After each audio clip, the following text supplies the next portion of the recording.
Hey. Oh, hey, look, I'm circular now. Isn't that neat?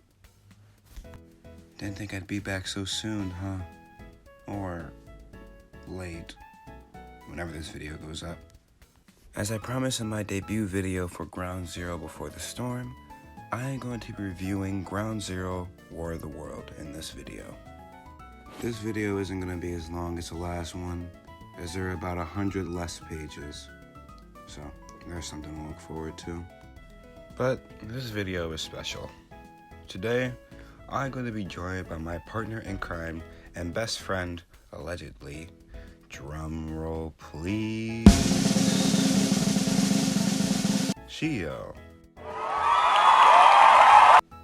Yep, that's her. Moving on now.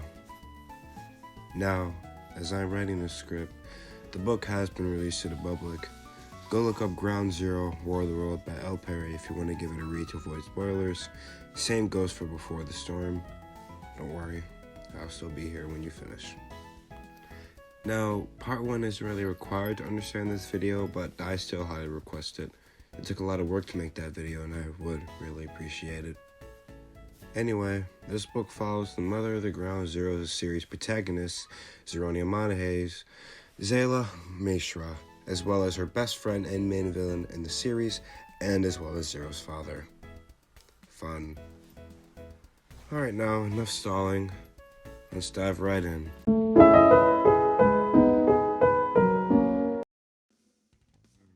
The chapter starts off with a 16-year-old child soldier girl telling her superiors that she killed her target with 364 stab wounds. Yeah, this is going to be really fun. This girl is Zayla Mishra. You may know her as the mother of Zeronia, Zara, and Zarian. Don't worry, she's just as insufferable here, but she won't be nearly as bad as Zero in the future. As she's walking down the hall, she's called by a girl who jumps on her back. Described with bright red hair and black horns on the top of her head, this girl is Uzuma Adameus. Didn't we hear about her in the last? I'm getting there. Uzuma is the woman in the last book who tried to kidnap Zero back with her. She will play a much more important role in this book and the very next one, and God, I can't wait for the next one. So, just to get this out of the way, I have already explained races and their attributes, but I go over this quickly as just a reminder, or to just tell people who didn't watch the last video, which is probably a lot of you. Elves are extremely short, have naturally green hair, pointy ears, and are very weak in everything that's not magic. Humans have a range between orange, black, and brown hair, and they are balanced in everything and go the fast side of every race. Demons are usually tall and muscular. Even if they aren't, they are still the physically strongest race naturally. They are all discernible by their naturally red hair and black horns. And fun fact, the bigger the horns, the stronger they are. Fairies are short, but not as short as elves, and are built for magic and speed. They have varying sizes of butterfly wings on their back and naturally pink hair. Alright, that takes care of that. Anyway, Zayla expresses her annoyance at how white Uzuma's clothes are and how energetic she is despite being in the middle of a war. Oh yeah, there's a war going on that's not explained very well, but apparently it's been going on for a little over a year. I'll probably go over that in the story review at the end of the video. After that, she describes her base, which we stay at for like 2 chapters, so it's not really important, and then they go to sleep. After the page break, we're now in the morning, where we learn that Zayla is ashamed of her own body, especially her eyes and scarred skin. And after this, Uzuma gets her sociopathic best friend, a new katana. Next.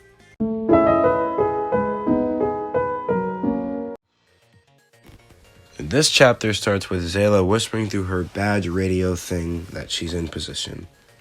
Uzuma, of course, isn't taking this seriously, which Zayla once again complains about. We'll definitely be hearing that a lot. Zayla then walks up to a group of raiders with her hands up, telling them that she's a part of the Zero Factor organization assigned to protect the village they're attacking. When they refuse, she gives a signal to attack. During her attack, as her troops are ravaging the raiders, Uzuma shows her hyper sadism by digging an arrow deep into a guy's wound, and it seems to bring her intense pleasure. Zayla puts the guy out of his mercy by stabbing him in the brain with her sword. So, there's that. After they finish cleaning up and burying the bodies, they go to the troops they send ahead of them and find them all dead. Zayla quickly picks up on what's going on and grabs Uzma before rushing back to base. And as they're lowering down in the elevator back down to their underground base, Uzma comforts her best friend by reminding her not to get too attached to her squads for the reason of what happened earlier. Yeah, great friend, everybody.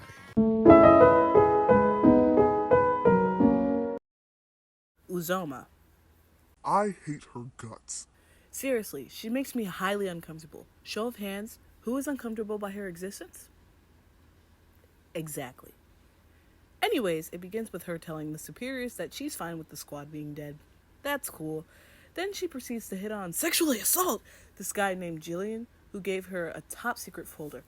Normal things, of course. Zella basically says, cut that out. Good on her. Uzuma's ordered to go to the conference room, which turns out to be empty. Strange. She goes into the back room and reads the file. It basically says that they've got to go to some village nearby to protect someone. Wonder who? She informs Zella, who goes emo. Rethinking her life, she asks Uzoma if they're fighting in the war for nothing. Uzoma kind of threatens her. Friendly interactions, people. Probably the friendliest interactions you'll get from a demon. They get to the village, which sounds pretty cozy and welcoming. They meet the guy who they have to protect. He's described as pretty handsome. He's Cassidy. Cassidy Amanahe's bloodline is apparently being targeted, and he has no clue why. Very vital to know, of course. Then, kids manage to drag him away. Could never be me. And Uzoma teases Zella about her seemingly having a crush on the guy.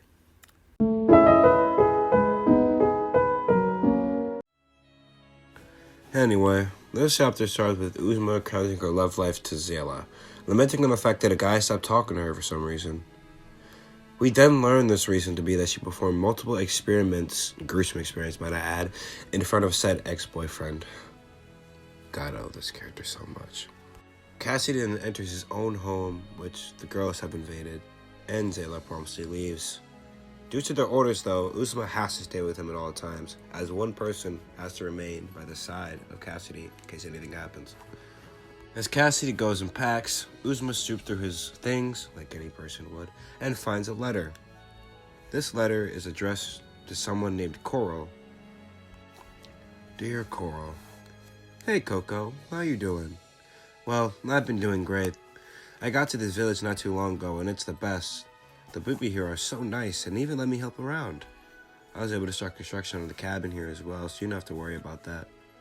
I know you hate me living in the wilderness and stuff. And that's all for the update, I guess. I really miss you, Coral. Maybe when this is over, I can visit you again sometime. I love you. From Cassidy. After reading that, Uzma comments on how cute it is before reading the response. Hello. It's good to hear from you again. I'm glad you're doing well. I'm not doing so bad myself. I just got a job as a nurse in the village I moved to. It's a tiring job, but it's really worth it. I'm glad to hear that you found a place to call home and that you're helping out. Seems like I actually did teach you a thing or two. But seriously, please be safe out there. After we lost Jax, I've just been so worried about you. You're all I have left. I can't lose you too. If you need anything, you know where to find me. I love you, Cass. Take care, please. From Coral. After Cassidy comes back, Uzma asks who the letters are from, and he answers that it's from his sister, Coral, or Coraline. Coraline is 12 years older than Cassidy and has acted as his mother his entire life, as his real parents neglected him. Fast forwarding a bit, Uzma and Zayla come up on their first group of opponents. While fighting, Uzma reveals her magic tablet that doesn't allow any attack to reach her before they finish off the attackers for good. Next chapter.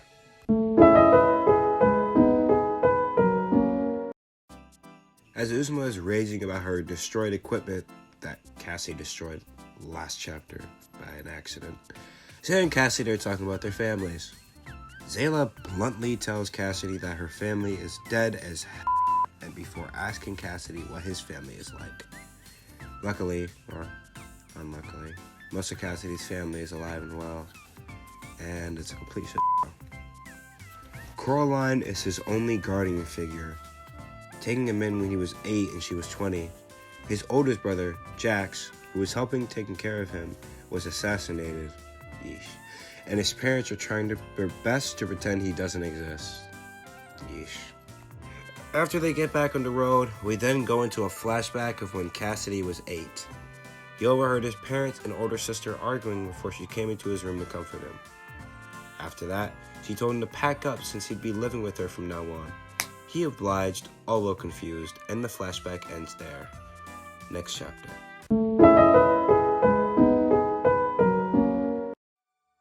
Okay, here I am again. I better be getting paid for this operation. So it begins with the three of them walking through the forest. Uzoma complains about her clothing and comes at Zella, who, rightfully, punches her in the gut. Don't touch the lady's mask, people.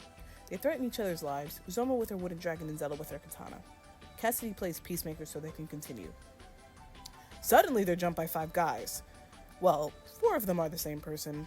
Zella pulls a cool move, slicing down a whole bunch of trees. She continues to pull cool moves, showing off her strength and quickness. Oh, and Uzuma transferred the fire to the last guy. L's.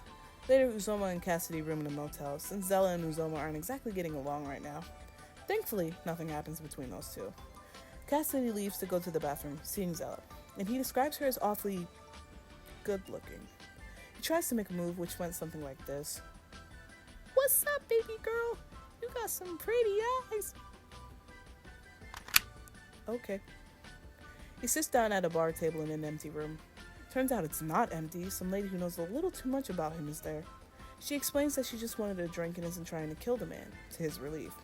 Well, at least not right now. Ooh, mystery. Alright, Zeronia, back to you.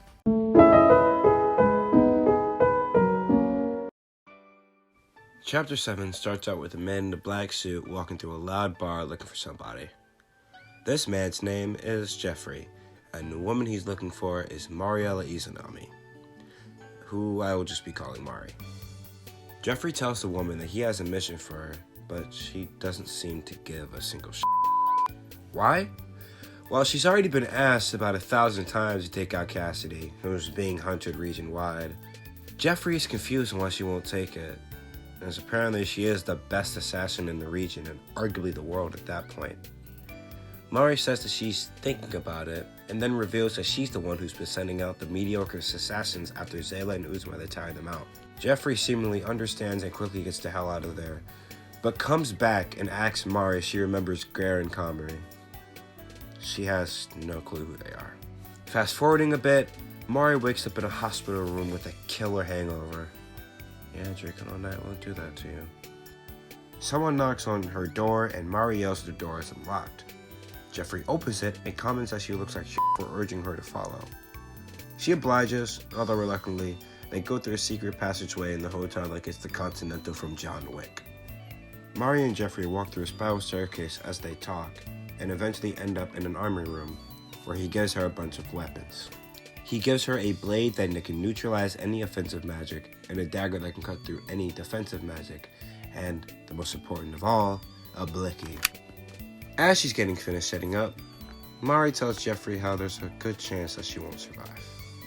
Jeffrey was already aware of this. The two friends hug each other tightly, both of them thanking and wishing each other goodbye. Next chapter.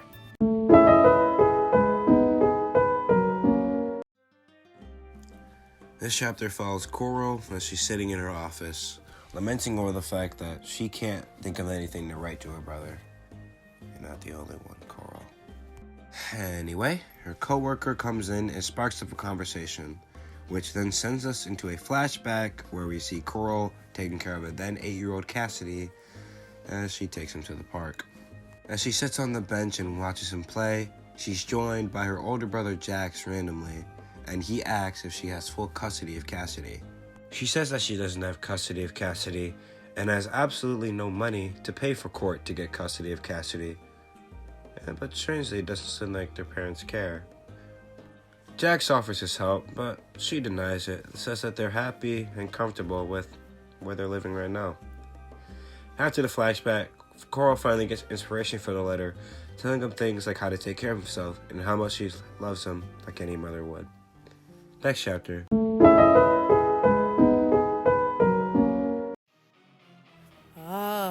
Well, here I am again. Zeronia, I will be bombing your house soon enough. You never transition nicely. What are you talking about? Right, so Uzoma and Zella snap at Cassidy for sharing information with a stranger, Mari. Rightfully so, in my opinion. Cassidy never learned about stranger danger. or played any murder mystery-esque game, they spot a deer. Ooh, goody. Except Cassidy causes Zella to miss her shot. Not goody. They get into a fight about it. Cassidy taking the pacifist route and Zella taking the genocide route. Not literally, but you can make sense of that. They seemingly make a competition on who has more trauma. Cassie ends up crying, so I say Zella wins. Later, in their tents, Uzoma busts into Zella's tent. Uzoma and Cassidy were being loud. Ahem! Anyways, Zella tells Uzoma that Cassidy saw and complimented her eyes. Uzoma spits some knowledge at her that maybe she should loosen up and let herself be emotional. Go ahead, Zeronia.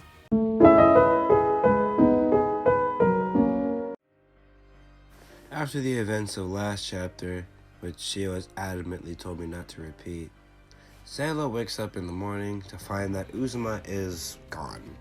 Then suddenly teleports into her tent and wishes her good morning, to which Zayla responds with the same. After entering where Cassidy is, Uzuma just casually drops the knowledge that she fought off multiple attackers outside their campsite and burned them all to death.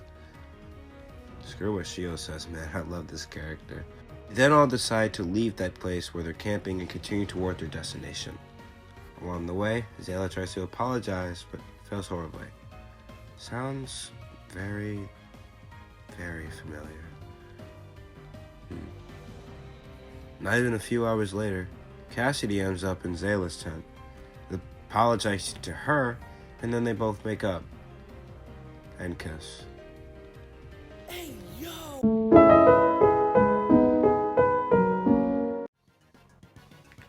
This chapter follows Mari again as she wakes up in a different hotel than before. She was kicked out of the last one for being a violent alcoholic, kind of like Shio's dad. Hey! Anyway, her door is suddenly blown off the hinges as she gets up out of bed. As fireballs are being shot at her, she pulls out her tool and begins to fire back. And, proving that she's the best assassin in the world, she wall-bangs her attacker with 3 shots like a Call of Duty player. Mind you, this is her first time using a gun. She reloads and follows the person to the other room before putting one more shot in their face and leaving. What a Chad, man. As she's walking down a random trail, she begins to think about how her husband would hate it if he found out she got back into assassination work. Oh, did I not mention that she was a widow? That's kind of a really big part of her character. My laziness aside, he randomly comes across our main trio and gets into Zayla's head by informing her that her mother, who she's been fighting this entire war for, by the way, is dead. Next chapter.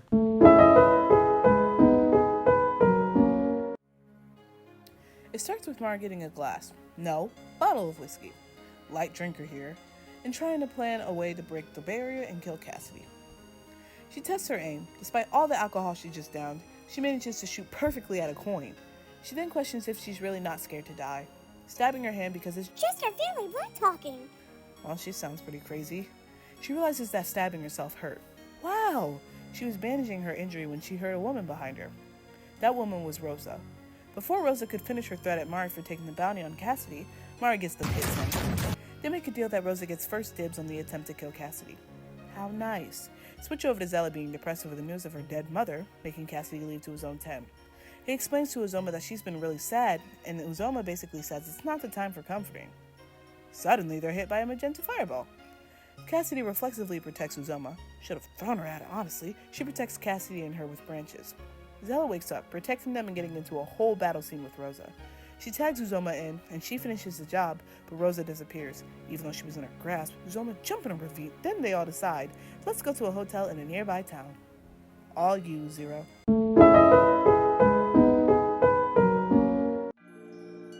This chapter begins with Mari making fun of Rosa for losing to a person who doesn't specialize in hand-to-hand combat. Rosa tells her to shut up before getting up and storming out of the room. But before she's actually able to leave, Mari stops her and asks what her husband said before he died. She tells her that he said that he really loves Mari, more than anything. That makes Mari chuckle a bit, and she wishes her goodbyes to Rosa for what, to her knowledge, may very well be the last time. After the page break, we find the main trio in a hotel freshening up. Uzuma and Zayla get into a icky little talk about love and feelings and mushy stuff and play. All disgusting to an airway specimen like me. Anyway, when they leave the hotel and then the underground city that they're in, they make it up to the top only for Uzuma to get stabbed through the back. Who could have done this? Mari. It was Mari. Mari is blasted away and crushed, quotation marks, between two rocks. Uzuma senses that they're all about to get their locked and tells Cassidy and Zayla to leave. After a bit of back and forth, Zayla and Cassidy finally move downstairs as Mari bursts out of the rocks. Uzuma, for the first time ever in the book, tries her very best to kill, but doesn't actually get the kill, only gaining a few new holes in her leg and a completely torn apart throat. After that, Mari throws her body down the stairs and entices Zayla to fight, with the final nail in the coffin being her shooting Cassidy in the leg. They fight, Zayla gets her kicked harder than I think anyone has in the series, and is left barely alive next to Cassidy. Cassidy tries to trade his life for Zayla's, and that goes well. About as well as you'd expect. With Cassidy dead, she ends the chapter by shooting Zayla and carrying all three bodies out of the underground village. Jeepers.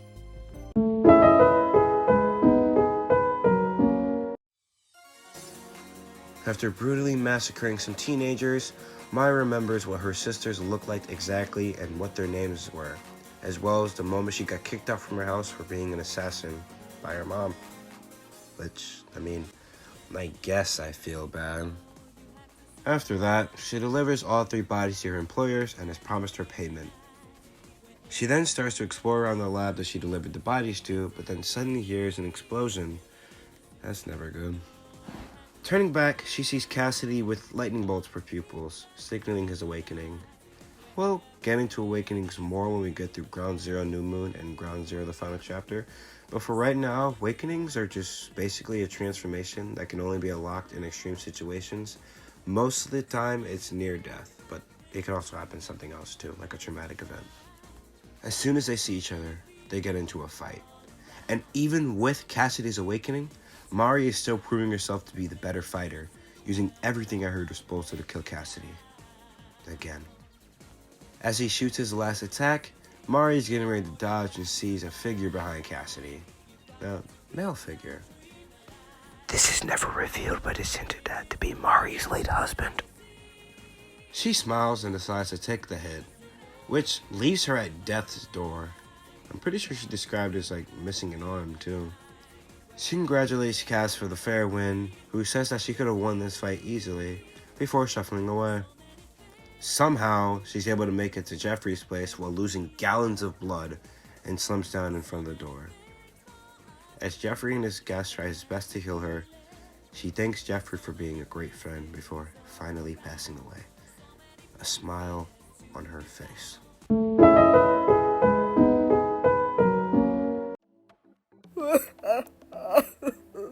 Do your lines. Oh, sorry. Right. Continuing. We're from Coral's point of view, where she questions where her brother could be. Then a nurse tells her there are 3 injured people, one of which has her last name. She sees the 3 and man, do they look absolutely destroyed. She sees Cassidy, who looks dead inside except for the lightning bolts. They have a reunion and she heals his wound. Cassidy then mentions that he killed people. A lot of them. He questions if he's a good person, having done that. She reassures him that she'll see him no differently and will always love him. We then are put into a dream/flashback on how Uzuma gets a new power. Not that I care. She's in a lab with another scientist. He informs her that she'll be getting new powers, being pyrokinesis and brontokinesis. It's a really painful process. Uzuma then wakes up from her nightmare in the hospital. Cassidy reassures her and says he's glad she's okay. She gives him a kiss on the cheek. Cassidy's for the streets, man. He picks her up and they go to Zella's room. Once they all reunite, Zella points out that she can feel that Cassidy's much stronger since he's awakened. Then they kiss. I give up. He reveals that he'd been in love with Zella for a while, but accepted a kiss from Uzuma 5 minutes ago. Coral goes by the room, seemingly crying, which causes Cassidy to follow her. Alright, Zero, take it away.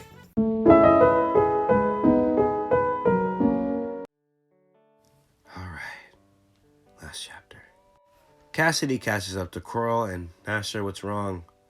After a bit of tears and talking, Coral's finally able to tell him that her family was the one who set the bounty on them because of their uselessness.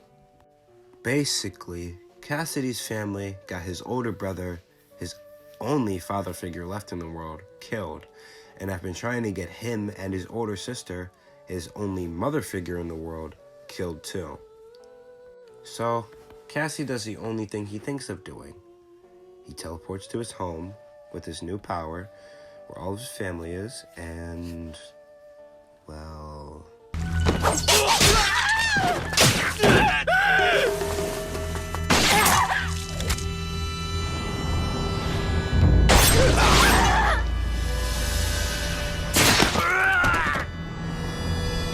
Yeah, so the Monaghan bloodline is basically finished. And that's cool, I guess. After killing literally everyone with the last name Monaghan in that house, he teleports back to Coral and tells her of his actions. She, surprisingly, or unsurprisingly, I guess, doesn't seem too shaken. He has one last request for his older sister, though. Erase his memory of the event and stay far away from him until the right moment. Of course, she's very reluctant to do this. Cassidy is like her son, and she's been raising him since she was 12. But she knows that this is the way she has to be. So, she tells Cassidy that she loves him before kissing him on the forehead and erasing his memory. Fast forwarding a bit, Cassidy and Zayla are celebrating the end of the war, but see Uzuma slipping away from the crowd strangely. When they follow her, they say that she's convincing with her superiors and being let off, they assume. Instead of walking away like a normal person, though, Uzuma kills all of her superiors in a second. Uzuma bursts through the door and demands to know what she's doing, and Uzuma explains that she's gaining control of the region for her and Zayla, and asks her to join her. God, she's so much fun. Anyway, Zayla says no to this crazy and Uzuma gets depressed.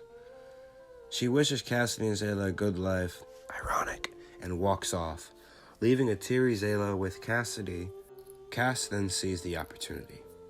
He gets down on one knee and takes his now girlfriend's hand.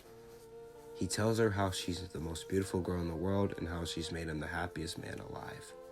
He asks for her hand in marriage, as she excitedly says yes with tears in her eyes. He takes the ring out of his back pocket and slips it onto her finger. And they both share a kiss before walking off into the sunset together. And that's the end of Ground Zero War of the World.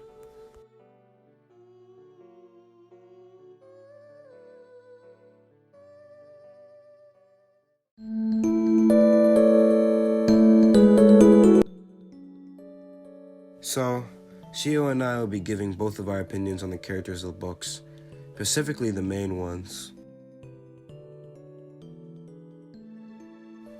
Zayla is much more tolerable in this book than the last. Her reason for her tough exterior is prominent, and it's much easier to see why she does what she does. What do you think, Shio?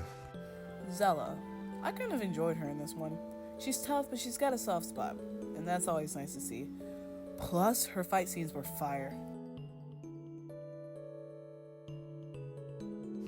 As you could probably tell, I personally really do like this character. She's very unhinged, and I just like that about a lot of characters who are unhinged. Her being so unfiltered and carefree kind of reminds me of someone I know, and I guess that's why I find her so funny. I could see her reasoning for killing Zayla and Cassidy too, but it just felt kind of rushed. I guess I'll say more about it in the story review, and I'm sure my partner has some choice words for this character.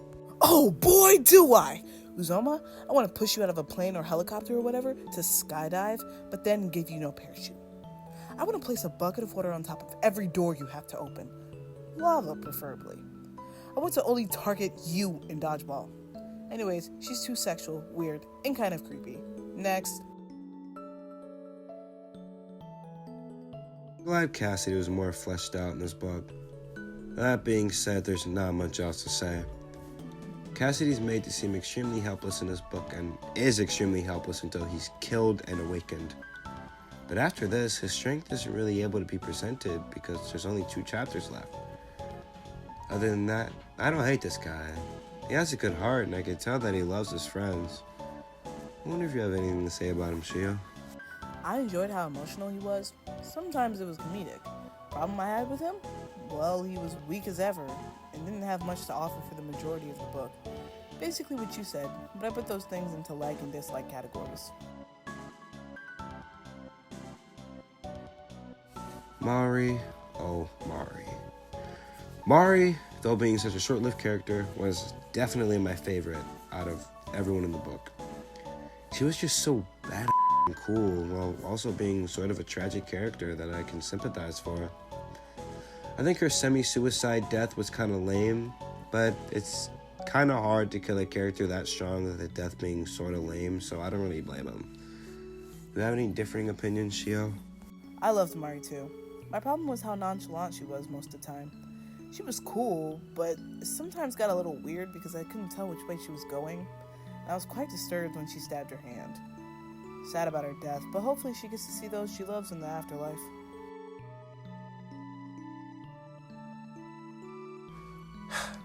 Well, she only agreed to do everything but the story review. That just leaves me. Great.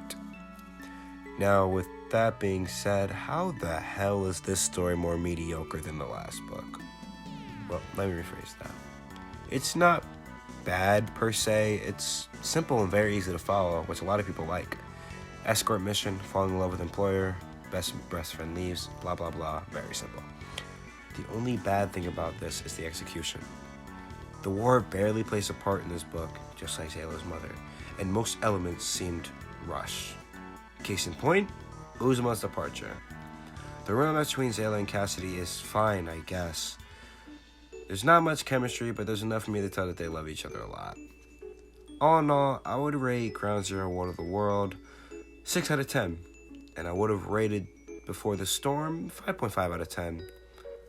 A little better, but it's still dumb enjoyable.